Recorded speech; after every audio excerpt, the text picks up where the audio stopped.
The Brothers of the Christian Schools organized a whole microeconomy of privileges and impositions. Privileges may be used by pupils to gain exemption from penances which have been imposed on them. He will be able to gain exemption from a penance by accumulating a certain number of privilege points. Michel Foucault, Discipline and Punish, The Birth of the Prison, on Jean-Baptiste de Lassalle's The Conduct of Christian Schools, 1706, describing the basis of organization of primary education in France until the start of the 20th century.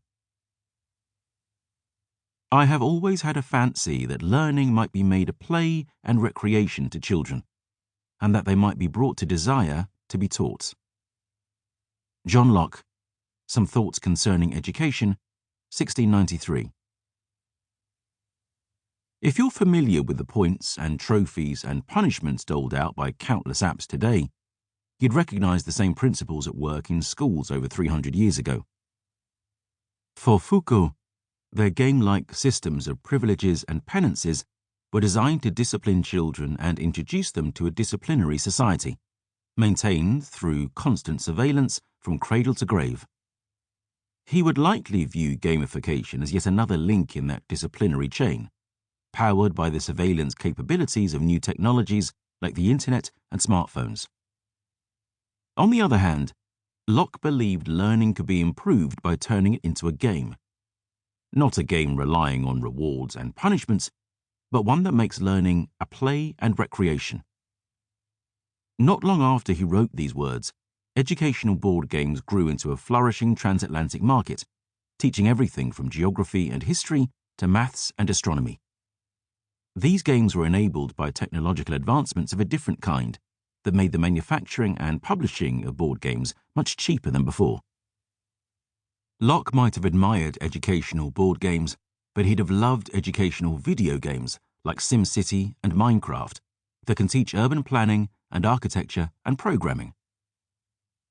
Only by learning the history of how games have been used for purposes beyond entertainment can we understand how gamification has taken such a large role in our lives and how it might come to dominate the world.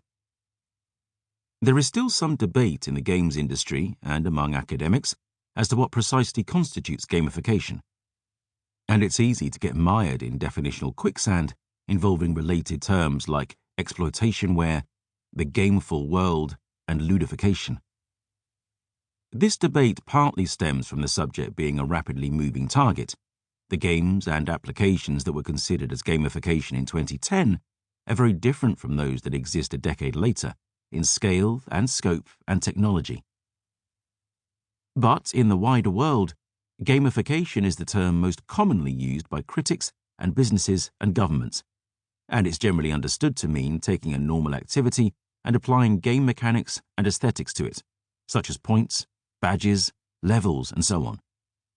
That said, I will apply modifiers to the term like generic gamification and coercive gamification to better distinguish between different types. When I was growing up in 1980s and 90s Britain, game-like systems were everywhere. In the Cub Scouts, I earned merit badges by setting up tents and navigating in the woods. Swimming proficiency badges were just as desirable, rewarded for treading water in pajamas, swimming 25, 50, and 100 meters, and, for some reason, retrieving a rubber brick from the deep end of the pool.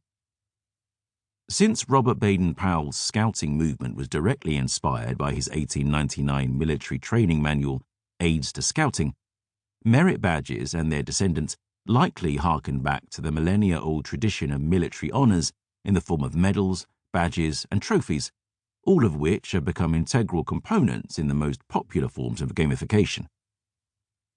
Likewise, scores and leaderboards were a constant presence in my secondary school. From the age of 11, our academic life revolved around the mark order, a table crammed with each student's score or mark in every subject they took that term. By adding up a student's subject marks, you arrived at an overall mark which could then be ordered in rank, hence the mark order. At the end of each term, they were pinned on classroom walls with great ceremony.